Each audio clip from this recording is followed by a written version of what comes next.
Assalamualaikum warahmatullahi wabarakatuh. Shalom, Om Swastiastu, Namo Buddhaya, salam kebajikan. Yang terhormat Bapak Ibu Penguji, perkenalkan nama saya Arlisia Tuzer Minevial, NIM 2400103502778583, LPTK Universitas Negeri Surabaya, bidang studi PGSD. Pada hari ini, Senin 21 Juli 2025, saya akan melaksanakan ujian kinerja di SDN Jati Murni 4 pada mata pelajaran IPAS dengan materi proses fotosintesis. Terima kasih dan selamat menyaksikan. Assalamualaikum anak-anak. Bagaimana kabarnya hari ini? Alhamdulillah. Baik anak-anak, sebelum kita memulai pelajaran, kita sebaiknya berdoa terlebih dahulu. Hari ini berdoanya dipimpin oleh Rizky. Silakan Rizky.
Waalaikumsalam warahmatullahi wabarakatuh.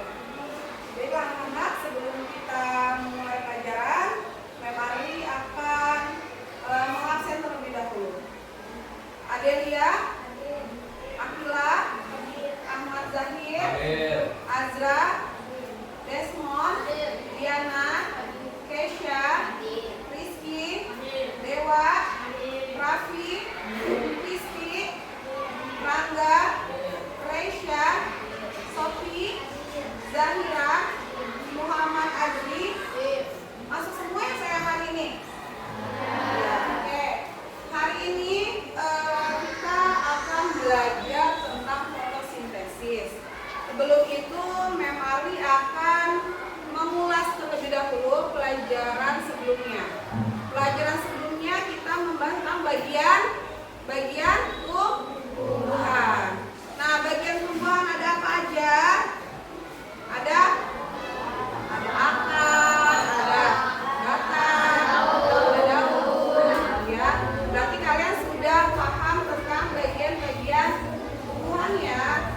Baik, hari ini Memari akan membacakan terlebih dahulu tujuan pembelajaran kita hari ini.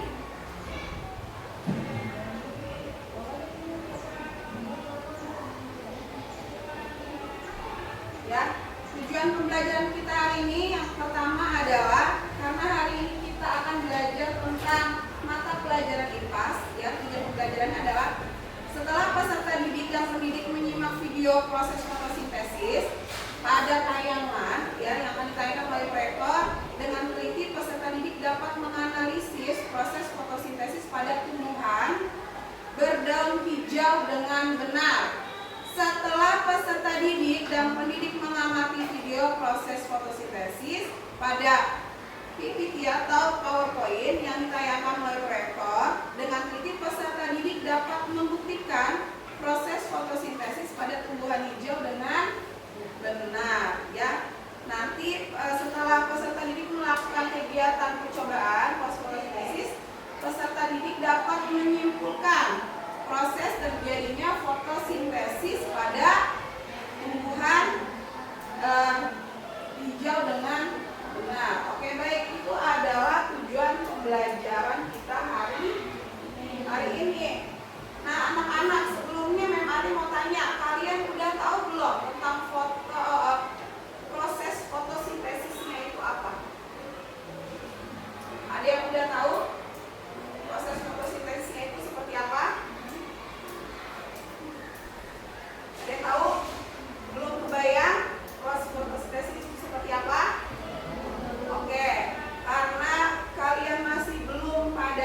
banget tentang proses fotosintesis itu seperti apa, MRI hari ini akan memberikan kalian dulu tayangan video tentang proses fotosintesis.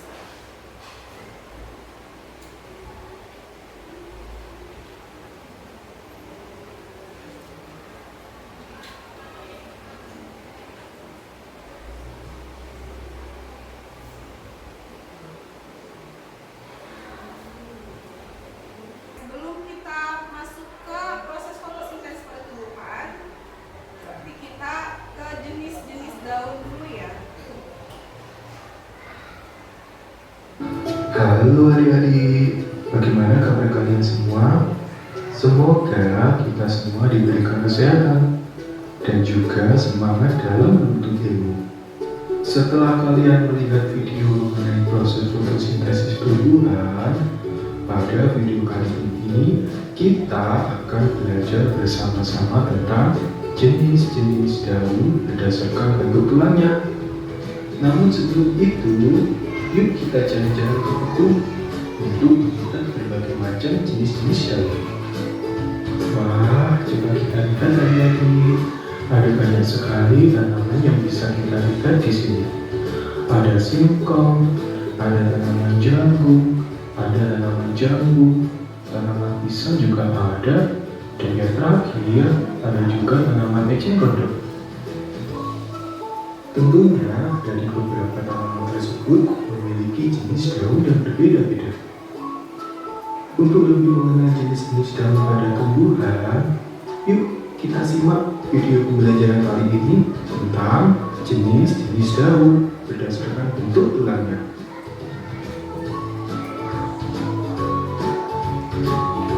Berdasarkan bentuk tulangnya, daun dibagi menjadi 4 jenis. Yang pertama, daun mirip. Daun ini memiliki struktur tulang mirip, tapi bentuk susunan tulang pada tingkat. Daun mirip ini banyak kita jumpai di sekitar kita. Contohnya, daun mangga, daun nangka, daun jambu, dan daun rambutan. Yang kedua, ada daun menjadi. Daun ini memiliki struktur tulang seperti susunan jari-jari pada anak. Jumlah tulang pada daun ini umumnya yaitu ganjil. Dengan bentuk daun yang tengah memiliki ukuran yang lebih besar dan panjang. Kemudian daun sampingnya semakin mengecil dan mengecil. Yang ketiga, ada daun melengkung. Daun ini memiliki struktur tulang berbentuk seperti garis-garis yang melengkung. Daun ini memiliki sebagian tulang yang besar. Tulang yang paling besar terdapat pada bagian tengah, sedangkan tulang yang lain mengikuti bentuk pada tepian daun. Daun melengkung ini banyak juga kita jumpai di tepian sungai. Contohnya seperti daun sirih, daun ginger, dan daun eceng gondok. Yang keempat, ada daun sejajar. Daun ini memiliki struktur tulang dengan garis lurus yang sejajar. Daun jenis ini memiliki satu tulang yang besar dan terdapat pada bagian tengah daun. Daun ini banyak juga dijumpai pada area pertanian seperti daun jambu, daun betu, dan daun padi, dan beberapa jenis rumputan lainnya. Sekarang kita sudah tahu mengenai jenis-jenis daun berdasarkan bentuk tulangnya. Daun memiliki peran yang sangat penting bagi keberlangsungan hidup manusia dan hewan. Maka dari itu, peran kita sebagai manusia atau makhluk hidup yang paling sempurna adalah untuk selalu menjaga dan melestarikan lingkungan sekitar agar sistem kehidupan tetap berlangsung dengan lancar. Semoga video pembelajaran kali ini dapat bermanfaat. Sampai jumpa di video pembelajaran lainnya. Jangan Itu adalah macam-macam atau jenis-jenis daun. Nah, sekarang barulah kita memulai dengan proses fotosintesis. Baik, kita simak terlebih dahulu. dan tumbuhan beserta dengan fungsinya. Pada video kali ini, kita akan belajar tentang proses fotosintesis pada tumbuhan. Wah, apakah kalian tahu? Kita sedang berada di mana? Ya, benar. Kita sedang berada di hutan. Wah, pohonnya sangat besar dan rimbun. Tentunya, udara di sini juga sangat sejuk. Apakah kalian tahu bahwa Indonesia memiliki hutan yang sangat banyak? Dari beribu-ribu pulau di Indonesia, tersebar pula hutan-hutan di Indonesia dari Sabang hingga Merauke. Karena inilah yang menjadikan Indonesia sebagai negara yang memiliki hutan terluas ketiga di dunia. Selain itu, Indonesia juga dijuluki sebagai salah satu negara yang menjadi paru-paru dunia. Lalu, kenapa dengan banyaknya hutan dan pepohonan dapat menunjang kelangsungan hidup di muka bumi ini? Untuk menjawab pertanyaan itu, yuk kita belajar bersama-sama mengenai proses fotosintesis pada tumbuhan. Tumbuhan tidak dapat makan seperti yang manusia lakukan. Contohnya, makan bakso, soto, ataupun pizza yang kalian sukai.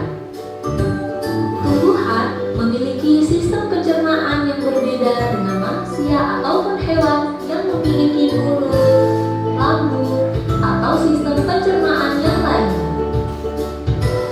Tumbuhan dapat membuat makanannya sendiri dengan bantuan energi matahari. Lalu, apa saja bahan-bahan yang diperlukan tumbuhan untuk memasak makanannya?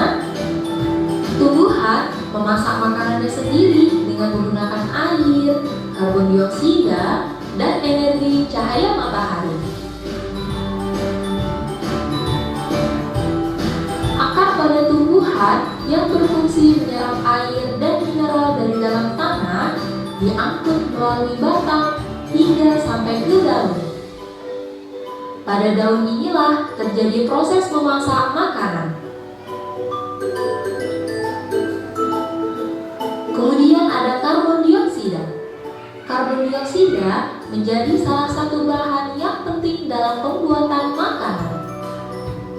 Karbon dioksida banyak dikeluarkan oleh manusia dan hewan yang kemudian diserap oleh daun melalui pori-pori. Pori-pori kecil yang ada di daun inilah yang disebut dengan stomata. Stomata ini terletak pada bawah daun. Di dalam daun juga terdapat zat hijau daun atau yang disebut dengan klorofil. Klorofil ini berfungsi untuk menangkap sinar matahari, kemudian menggunakannya untuk mengubah air dan karbon dioksida menjadi zat gula dan oksigen. Proses inilah yang disebut dengan proses fotosintesis. Hasil dari proses fotosintesis ini adalah zat gula dan oksigen. Zat gula digunakan oleh tumbuhan untuk memenuhi kebutuhan makanan pada tumbuhan. Lalu, oksigen akan disebarkan ke udara bebas melalui stomata, dan udara tersebutlah yang biasa kita hirup setiap waktu. Sekarang kita sudah tahu bagaimana proses fotosintesis pada tumbuhan yang mempunyai peran sangat penting bagi keberlangsungan hidup manusia dan juga hewan. Kita tidak bisa hidup tanpa adanya tumbuhan. Semua makanan yang kita makan dan udara segar yang kita hirup berasal dari tumbuhan. Maka dari itu, peran kita sebagai manusia atau makhluk hidup yang paling sempurna adalah untuk menjaga dan melestarikan lingkungan, serta agar sistem kehidupan tetap berlangsung dengan lancar. Semoga video pembelajaran kali ini dapat bermanfaat. Sampai jumpa di video pembelajaran lainnya. Jangan lupa. Oke sayang, tadi kita udah menyimak ya. Jadi di sini itu ada yang namanya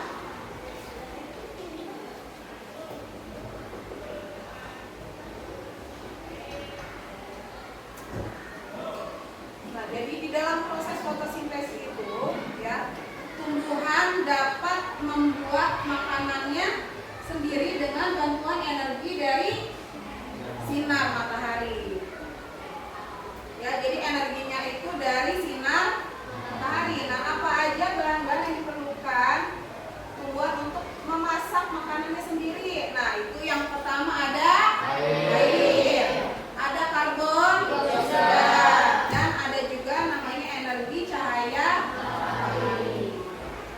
Oke, selanjutnya di sini ada lagi akar. Nah, akar pada tumbuhan ini menyerap air dan mineral yang diangkut melalui batang sampai ke daun. Nah, di sanalah terjadinya proses memasak makanan. Jadi proses memasak makanannya itu dari mana?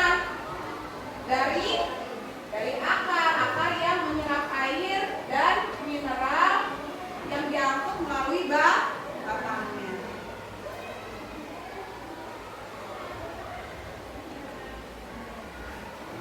Nah, selanjutnya di sini ada karbon dioksida.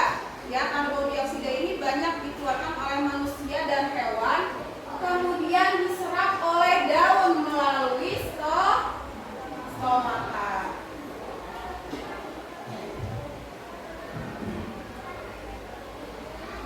Selanjutnya di sini ada yang namanya klorofil yang berfungsi sebagai mesin khusus pada daun untuk menangkap sinar matahari, kemudian menggunakannya untuk mengubah air dan karbon dioksida menjadi zat gula dan oksigen.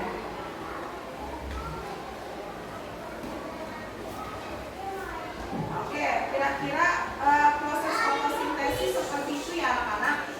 Nah, sekarang Mem Ari mau kasih tahu dulu ke kalian bahwa hari ini kita akan membuat proyek. Nah, kira-kira apa itu proyeknya? Kita akan membuat cara proses fotosintesis yang tadi sudah kalian simak. Nah, contohnya seperti apa? Ya, kita bisa lihat seperti contoh di sini. Ya, di sini ada energi cahaya, ya, yang akan diserap ke daun, selanjutnya akan menjadi karbon dioksida oksigen. Selanjutnya di sini ada air dan mineral yang tadi menyerap apa? Menyerap, akar ini menyerap air dan mineral. Nah, di sini proses apanya tuh tadi? Proses memasak makanannya sehingga terjadilah proses fotosintesis. Oke, sebelum kita memulai praktek ya, Mem Ari akan memberikan terlebih dahulu namanya di sini LKPD.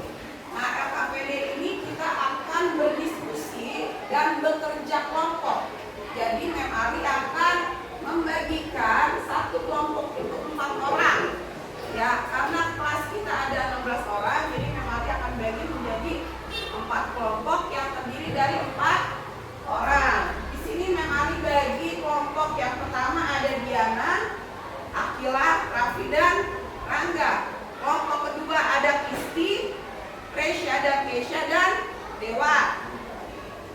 Kelompok ketiga ada Sophie, Azra, Desmond dan Rizky. Kelompok keempat ada Zahira, Azri, Adel dan Ahmad Zahir.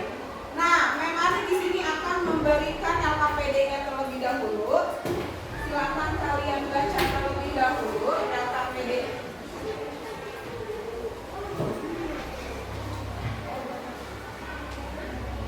Oke, yang pertama di sini ada LKPD ya. Nah, di sini pertama Mem Ari tadi sudah memberikan pertanyaan mendasar. Ya, yang kedua kita akan mendesain atau perencanaan produk. Tadi kita sudah mengamati video. Yang ketiga kita akan menyusun penjadwalan pembuatan proyek yang hanya waktunya 30 menit. Ya, selanjutnya nanti kita akan membacakan atau mempresentasikan hasil kerja kelompok kalian ke depan kelas. Nanti satu persatu, waktunya hanya 5 menit. Nah, selanjutnya nanti kita akan ada evaluasi pengalaman belajar. Oke, baik, karena sekarang sudah Mem Ari bagi kelompok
kelompok 2 sudah selesai.